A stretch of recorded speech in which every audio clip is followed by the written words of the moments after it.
If you're anywhere near the end of nursing school, you know the 4 letters that can keep you up at night: NCLEX. Well, today, we're going to cut right through all that anxiety. We're building a clear, strategic battle plan to help you absolutely conquer this thing. So let's get right into it. Sound familiar? Yeah. If you've ever found yourself drowning in a sea of resources, just know you are not alone. It's so easy to get overwhelmed. The prep can honestly feel harder than the exam itself. But our goal here is to turn all that chaos into a simple, clear path forward. All right, so every good battle plan starts with knowing your opponent. Before you can even think about passing the NCLEX, you have to understand what it is you're really up against. And trust me, it's not just another final exam from nursing school. This right here, this is probably the most important thing to get into your head. The NCLEX isn't trying to trick you. It's not testing you on some obscure fact you saw once in a textbook. It's asking one simple question: are you safe to take care of patients? That's it. It's about the fundamentals, things like knowing vaccination schedules, recognizing postpartum complications, or providing proper end-of-life care. It's about being safe.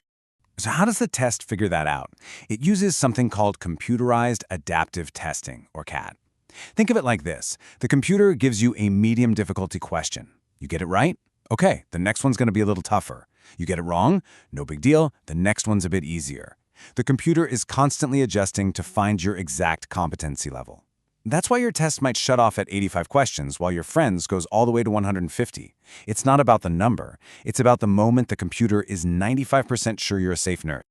And you should know, the test has gotten an upgrade. The newest version, the next generation NCLEX, the NGN, is all about one thing: clinical judgment. It's not just about what you know anymore. It's about how you think. How do you make safe, effective decisions in situations that feel like real life? And this is the secret formula. This is the thought process the NGN is built to test. Let's make it real with a quick newborn scenario. Step 1, recognize cues. You notice the baby's skin is a little yellow. Step 2, analyze cues. Is this just normal newborn jaundice or something more serious? Step 3, prioritize hypotheses. Okay, my top concern is that bilirubin levels might be too high. Step 4, generate solutions. I could suggest more frequent feedings or maybe prepare for phototherapy. Step 5, take actions. I'm going to notify the provider. And step 6, evaluate outcomes. We'll recheck those bilirubin levels. See? Every single NGN case study follows this exact model. Okay, so we know the enemy. Now, it's time to gear up. Let's go through all those browser tabs you have open and figure out which tools you actually need in your arsenal. First things first, you have to start at the source. Before you buy anything, go to the people who actually make the test. They give you the NCLEX test plan for free. This thing is absolute gold. It literally tells you what's on the exam, breaking it down by percentage. You'll see right there that health promotion and maintenance will be about 6 to 12% of your test. Why study randomly when you have the blueprint? All right, next up are your Q banks or question banks. These are your flight simulators. This is where you're going to spend most of your time training. You have to practice applying all that knowledge you have. Resources like UWorld and Archer are super popular for a reason. Their questions really do feel like the real NCLEX. Now, this is a really crucial distinction to make. Think of your QBank as your gym. It's where you go to do the work, to build the muscle, to practice. Content review, that's your library. It's where you go when you realize, shoot, I'm a little fuzzy on Piaget's stages of development. You need both for sure, but as you get closer to your test date, you should be spending way more time in the gym than in the library. And when you do need to hit that library for some content review, these are the heavy hitters. I mean, they're legends for a reason. They have this amazing ability to make complicated stuff seem simple. Need a quick and dirty way to remember the stages of labor? Sarah at Registered Nurse RN has you covered. And the Mark Klemic audio lectures? A total game changer for focusing on what truly matters. And please, don't try to go through this alone. Seriously, there is so much power in connecting with other people who are in the exact same boat.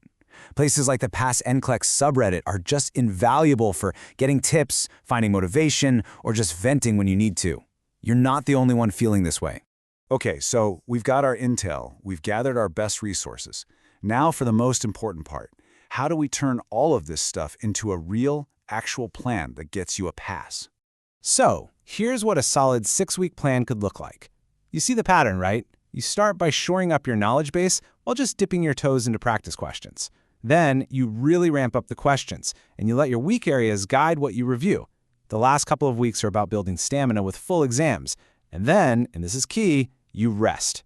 Burnout is your worst enemy right before the test. You're going to see this number a lot, 2,000. Now, does that seem like a lot? Yeah, maybe. But it's not about some magic number. It's about repetition. It's about building that mental muscle. Every single question is another rep, another chance to practice that clinical judgment model until it becomes second nature. And as you're cranking through those questions, please keep these rules in mind. The number one the absolute most important thing, is to read every single rationale. You learn just as much from why the wrong answers are wrong. And on the don't side, please don't study for 8 hours straight. It doesn't work. And learn to trust your gut.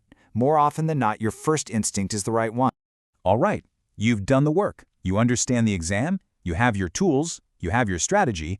Now it's time for that final shift in mindset. You're not just studying for a test anymore, you are becoming a registered nurse. I want you to really let this sink in. This test is just a hurdle. It's a checkpoint. It is not a measure of your compassion, your skill, or your worth as a future nurse. You survived nursing school. That alone is a massive achievement. You know this stuff. You've got this. So, you have the blueprint. You know what you need to do, you know what tools to use, and you have a sample strategy. The only question left is, what are you going to do first? What is the one small step you can take right now to start your own battle plan? Is it downloading the test plan? Is it signing up for a QBank? Decide on that first step and take it. Your journey to becoming an RN starts now.